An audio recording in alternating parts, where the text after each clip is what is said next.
Hello, and welcome back to the Ever Changing World podcast. I'm your host, Ava Zanetti, and today I will be speaking about a recent experience. The reason why I didn't have a podcast episode last week, and the amazing book that really coincided with this experience that I read not only at that experience, but also just finished the book today. And what I did during this experience was something that's very important that I think is broadly looked over, and I think we don't do enough, especially for my generation being born in a world with technology. We often can't imagine living without it. And of course, technology has massive benefits. I've spoken about that many times on the podcast and in my own personal thoughts and feelings about it. There are many, many benefits, from data collection to knowledge to connecting with people around the world.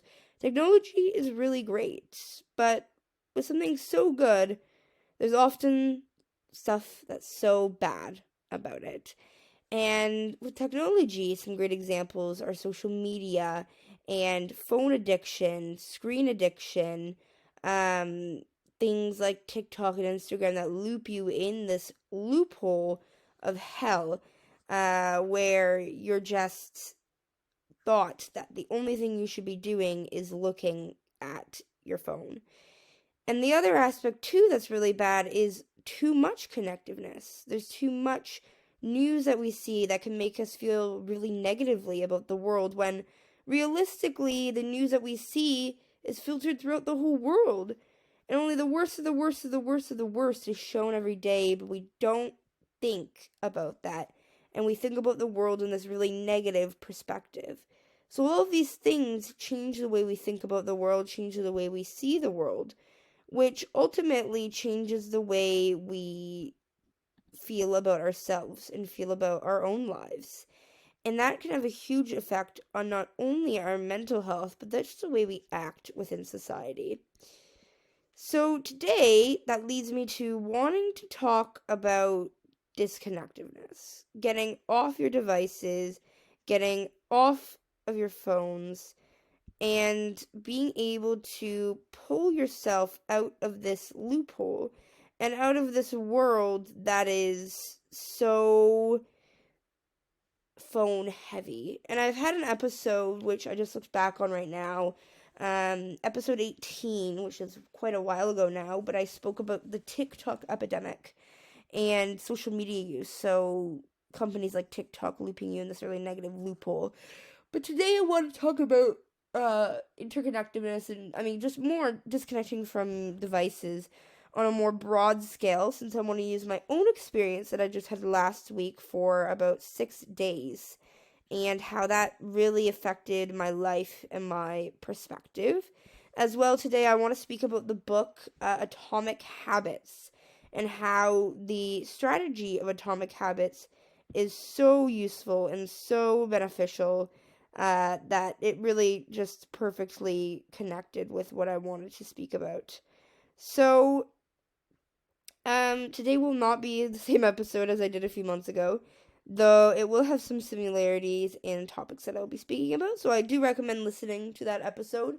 Just if you really want to hear more about me speaking about TikTok. I think I spoke about recent trends that were happening at the time that were really negative, and I can't quite remember what those exactly were, but I guess you'll have to go and listen to find out. So, to begin, last week, the reason why I didn't have a podcast, and actually while I was out there, I realized, oh shoot, I didn't record a podcast episode for this week, and I thought, you know what? This will be a really good podcast episode to explain why I didn't, one, record one, and two, what a positive experience I had that this, stop of not recording the podcast was actually really beneficial. So the experience that I had to begin began on the Sunday, and this was kind of like a school trip. We have this thing where every year, beginning of the year, is a week. Every grade goes on it, and it's a trip, and you get to decide which trip you go on to with your grade. And it's supposed to be an experience that helps you learn and get real life experience in something. So the different options that I had this year was the canoe Algonquin trip. So if you're not familiar with Canada, this is up north from where I am. It's kind of near Muskoka area. Algonquin's a really big site that people love to camp or have a cottage around or canoe and portage. So that's one of the options. I had the option of going to Ottawa or Montreal for a university tour. And I also had an opportunity to do a leadership seminar and a few other kind of less big ones. So for some reason, in my head, in my grand thoughts, I thought the best idea, the best one, would be the first one, which is why I explained it a little bit more, and I was kind of laughing because I chose the canoe portaging camping trip. A little background on myself. One, I had never camped before this experience in my life. I never slept in a tent or in a sleeping bag. So that was quite the new experience that I was able to gain. Second, I had never canoed in my life, which was also really interesting. And third, more of a topic of today, is I had never been away from my phone that long. Because the whole point of the trip is they don't want you to be on your phone. Both the leadership trip and the canoe trip got their phones taken away, since the leadership trip stayed at the camp that we left from to go camp. So they took our phones away, and of course, that whole point was for us to learn how to be disconnected. So, a little bit of reference on the trip itself to give you a bit more background. So this trip was 4 nights and 5 days because the one night we were at camp. It was 4 nights and 5 days of canoeing and portaging. So if you don't know what portaging is, so canoe, you're paddling, right? Portaging is you take everything out of the boat. So we had 4 boats in our group, and we had a bunch of stuff in it. So we had like food barrels and a bag with all of our bags, our personal items, a bag of shoes. Like we just had like bags for everything, and bag for like full of pots and pans so we could cook at the campsite because obviously no one's gonna Uber eats us food at the campsite. We have to bring it with us as well. No one's gonna bring us our tent every time we get to a campsite. So we did carry all of this, and a portage is really just between 2 lakes, the high point, right? So sometimes there was one that was really, really muddy, really deep, really swampy. There's ones that are okay, but really, really hilly. It's just a mixed bag, and it's also a mixed bag of distance. So the longest one we did was 2.3 kilometers, which is quite long, especially with a really heavy bag on your back that feels like it's going to, break in any second, or your back's going to break in any second, to fix that statement there. So that's kind of that experience. So you'd be portaging, but you'd also be mainly canoeing. Though we did have a lot of portages, and then at camp you'd have to cook dinner and wash dishes and make a fire and put up a tent. Like, it's just quite hectic. Though we did have some time to sit down and read, so that's when I was able to read the book that I brought, Atomic Habits, which I was very, very glad I did. So back to the trip. So this trip, again, we weren't allowed our phones, and we were camping and canoeing and portaging. So what I learned from this experience ultimately was the power of disconnection, and also the power of, really, in all honesty, how much I don't give a shit. I realized when I gained my phone back on the Friday, it was probably 1 p.m. that we all got our phones back, and I was able to listen to music. I was very happy about that part because there was no music out there, but the sound of trees and birds.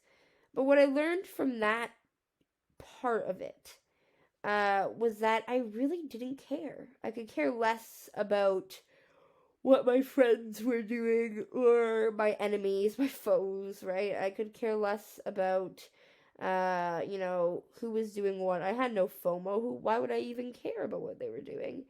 And I also realized I just didn't care about some aspects of the news and a lot of the things I was wasting time on, like TikTok and Instagram. I realized, hey, why was I sitting here doing this? Look how much I accomplished in a day if I just put my mind to it. So that was a really big aspect for me. And this experience, I think everyone should just experience a time where you're out in the woods and you just don't have your phone. Obviously, keep an emergency phone on you, but that's very different. I mean, a smartphone. Keep the technology that can Google anything away because it is very dangerous. I think phones and technology are some of the most dangerous things that we have access to now. And we give access to these crazy devices that give crazy addiction and crazy problems to literal babies and toddlers. And it's so ingrained into our society now that we don't think about it. But 60 years ago, this it didn't exist even 40 years ago, right? And especially to this degree, where we have a phone in our pockets. And people used to just live without a phone. And I know it sounds insane, even a personal computer. I mean, I use all my stuff so much for schoolwork and everything that it's just insane to me that people, didn't have a phone or a laptop that they could use for their schoolwork or to call their mom, right? That just seems crazy to me as well. But I also grew up with technology. And many people still today didn't grow up with technology. And they are just as addicted as the people that did. So really, ultimately, I think truly everybody should have an experience similar to the one that I had, similar to just completely disconnecting. And you don't just have to go out into the woods for that. Right now, I'm just in a process. I'm trying to figure out how to optimize every part of my life. And the one thing I really want to optimize is my time.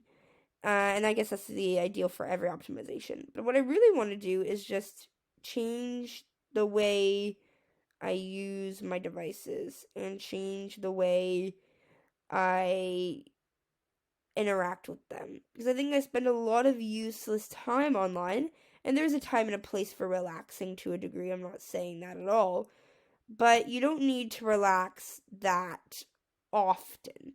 And I think that we often, with schoolwork, take too many breaks and we have too many distractions around us. So some simple things are just throwing your phone somewhere else. But sometimes the addiction is so grand that, you'll spend 2 minutes working on a project and then you'll go right to your phone. And that obviously isn't very ideal either. And another part of it, too, is I just think that we think some of the things we're doing online are useful, like over checking emails or doing just little things like that. It adds up a lot of time. So making sure that your devices are decluttered, not just your room, which is probably something I should work on, but making sure your devices are decluttered. And I was watching a video. I forget who it was exactly, but it was, I think it was, shoot, I cannot remember. I was going to give you a podcaster that it was. But it was someone speaking to some guest, and they said, oh, you're really, productive, whatever. And they said, you went to such a crazy degree with your phone that you turned on the black and white setting. So the black and white setting basically just makes your phone undesirable. All the images, all the icons, everything, the whole display is just black and white. Uh, and the guy was like, yeah, and actually it makes me not want to be on my phone, which is hugely beneficial. Because the way our phones are built are for us to keep using them and grasping at them and touching them and being on every single app for hours and hours and hours every single day. They're built like that for a reason. They're built like that because they know that humans love that. They know that humans love touching and grabbing and will stay on something that's flashy and bright. And that just, creates this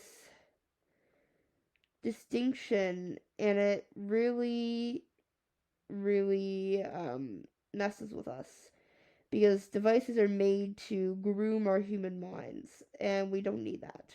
So with Disconnection, what you should do is maybe you don't need to go to the extreme of creating a black and white phone, but create time limits for yourself. That's a really good way to do things. I know a lot of people, I mean, these don't usually work for me, but they have the time limit things on your phone that you can add now. At least I know that on Apple. And you can time it where you say, okay, whatever, I want an hour or 2 hours a day on Instagram. You put it on, like, you set it on the app, and then it will lock you out when you are done.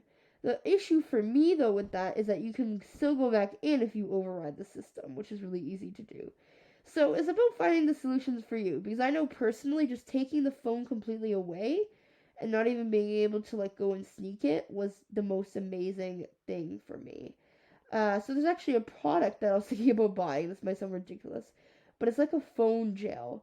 And what you do is you put your phone in this box and you can't open it until the timer runs out. So let's say you put for 40 minutes. You just can't get access to your phone. And I know that's quite annoying, but it probably works well. And that might be something I'm investing in. Just because it's one of those things where, if you can't see it, great. But if you also can't open it, then you can't even sneak it. And that's also really vital. Some other things I learned when I was disconnected was just the value of peace. I think mindfulness is something that I really want to bring into my morning routine. And I think it'd be really beneficial to have a mindfulness routine and think and just observe that practice because it is really calming and relaxing and it's a really good virtue to have. So I think that's something that I definitely want to bring into my life.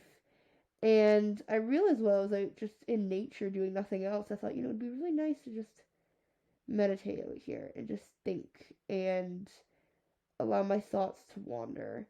And that's also something that's really nice and that you can't really often do with your phone or your laptop. But of course, there's a time and place. So I think there is, a time, a place for everything. But I also think that a lot of our distractions can be, kind of stopped if we stop going on these, kind of addiction devices and stop looking at all these things that, let's be honest, we really don't need to look to because it's quite useless in a lot of ways. So, the last point I wanted to make about this disconnectedness thing before I move on to the book, since again this episode will be shorter since school has been quite hectic. But the last point I wanted to make with disconnectedness is just a little summary overall. Keeping disconnected to a degree is great. Obviously, I'm not saying never talk to your friends ever again in your life. What I'm saying is taking a break from the social media. Maybe you don't go on your phone at a certain time at night, or you don't do something, or, you time yourself, or you only allow being on your phone for 10 hours a week, which seems quite crazy, because I've done that in a day many a times. But setting yourself up for goals, and then getting better each time, and then, making better goals, is going to be the best way to minimize the addiction. And that leads right into the segment of Atomic Habits. So if you haven't read the book, please, please, please, please go read the book, since it's absolutely amazing, and I just finished it. But the whole idea of Atomic Habits is the idea of not only forming habits, but also getting rid of them. So the way that James Clear sets this book up is in a 4 kind of stage format, which is cue, craving, response, and reward.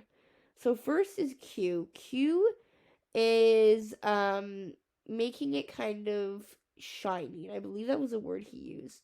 But the cue is kind of just seeing that you would want it. The craving is actually wanting it. The response is doing something about it. And the reward is obviously the reward of whatever you had just done. So when you're trying to break a bad habit like phone addiction or anything like that, you need to do the opposite. So you just really need to make whatever you're doing look really undesirable. So again, like the guy I talked about who had made his phone screen black and white, he had made his phone undesirable where he wouldn't even want to touch it. And then slowly but surely, it becomes less of a habit, less of an addiction. And that truly is very, very valuable. What I also realized while I was out in the wilderness, disconnected, reading the book, I realized how I could really optimize my life and how I could make my life better in a lot of ways. And a lot of these ways that I could make my life better is just obviously spending less time online. But when I am doing something, do it really, really, really well. And things will get done faster if you do it that way. And if you lag things on and make it go on forever, it just is a harder mental game as well. So you'd rather just do something and get it over with. And that is a lot better than doing the opposite. Um, so that's something that I also realized within this book and this experience. And I also realized a valuable lesson of kind of just braving the unexpected. We had a lot of unexpected journeys within our route, and we realized that you just have to adapt and overcome and deal with that adaptation and overcoming of whatever situation you're in. Because, it may be raining and pouring, you may be soaking wet right now, but in a few days, you'll have a nice shower. And you'll be at the end of it. Maybe your goal isn't just to have a nice shower, but, whatever it is, there are hard times in life. There's going to be hardships. It's going to be rough. You're going to fail. But there are going to be better days. And that's really comforting as well. Another little life lesson that I learned was the two words of seek discomfort. Seek discomfort. Seek discomfort. And this was kind of playing in my mind. And we often stay within our own comfort zones quite often. We stand in this little comfort zone that makes us feel nice. That, hey, I know I'm really good at public speaking, or hey, I know I'm, really good at the flute, right? All I'm going to do is do these things that make me comfortable. But what allows us to grow as people, what allows us to make us better people, is seeking discomfort. When let's say I don't know how to play the flute, or I have never, spoken publicly in my life. What you have to do is just do it. You have to seek discomfort, and you have to seek those experiences that you are scared of. Because often the experiences that you are scared of are the opportunities you need the most. Let me say that again. Often the opportunities that scare you are often the opportunities that scare you. Oh, sorry. I think I just ruined that. I did just ruin that. Let me restate that. Let me say this quote that I believe I just made up. Often the opportunities that scare us are the opportunities that we need the most. Again, often the opportunities that scare us are the opportunities we need the most. We know what is good for us. If someone is overweight, they know they need to lose weight. Know they need to go to the gym. But it's not good enough. You need to go out there and actually do. You need to just do it in the name of Nike. Because nobody else is going to do it for you. 1, 2, nobody else is going to care. And 3, to even grow as a person or ever do anything different and awkward is vital. And, you can stay in your comfort zone, whatever, but you won't grow as a person. You won't learn new things. And you'll be a worse person for it. Because I think everyone should experience a wide variety of opportunities and thoughts and feelings. Because it really does transform the way we think about our world. And the way, we interact with each other. So I think that's another really big point. And also these points are kind of also derived with Atomic Habits, which was an amazing book, by the way. Like I said, once again, you should go and buy it. It was life-changing. Another few things that James Clear talked about in his book Atomic Habits that kind of relate with my experience. Was the idea of making it unattractive, or sorry, I mentioned that one. The ability to make it look appealing. So when we were out there canoeing and portaging, a lot of it was, to be quite blunt, hell. It was a really scary experience where, it was something I'd never done in my life before, but I was seeking discomfort, of course. But it was also a weird experience since it really pushes your boundaries to a different degree. But what really got us through it was, well, 1, we knew we had to get home, and the only way to get home was canoe and portage. But as well, it was the process of building habits. We were slowly waking up earlier and going to bed earlier because of just the times and how that, when the sun went up, when the sun went down. We made habits of making food every day or encourage each other to portage. Or, singing songs in the canoe. We made all these habits because we knew they would help us in the long run. We knew the habits would not only make us better and stronger, but it would also get us through the day faster. So habits are really, really vital. If you want to achieve anything in life, it has to become a habit first. and then it needs to perpetuate into something bigger and bigger and bigger and bigger and bigger.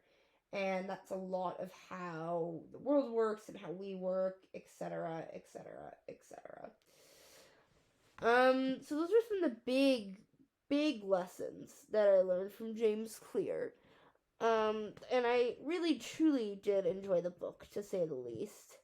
And to kind of wrap this up, I would totally recommend reading the book. He has amazing resources that he mentioned from the book where you can track habits and you can do all of that really fun stuff. And you can just become a better person. And you can learn more, be better, and get it off your phone. That's also something that I want to say because it is really valuable and it will help you achieve your goals faster and do things better and just be more efficient in a lot of ways. And, that's really how it rolls. And it really does change your life in a lot of ways. And unplugging, getting off everything, it's also a nice detox, and it helps you put life into perspective as well. Put your situation in the world into perspective, and how we are human, how we have these opportunities, how we should not only be grateful, but also use them and not use them too much, because that can often happen as well. So I just want to thank you all for listening to today's episode. Once again, I'm sorry there was no episode last week, but as today's episode states, I was disconnecting, and that was a really good use of my time. So hopefully you guys liked this kind of relaxed, more storytelling-y podcast episode. I think it was really fun to talk about. Go read Atomic Habits. Our social media for Ever Changing World, the Instagram is ever.changingworld. Again, ever.changingworld. The Twitter is everchangingwor. Again, everchangingwor. The website is, let me check that one. The website is shows.acast.com/ever-changing-world, shows.acast.com/ever-changing-world. Thank you all so much for listening to today's episode. Please tune in next Tuesday, which there will be an episode, for another amazing episode. And thank you again for listening. Go read Atomic Habits. As I mentioned, go get off your phone. And the world is always changing.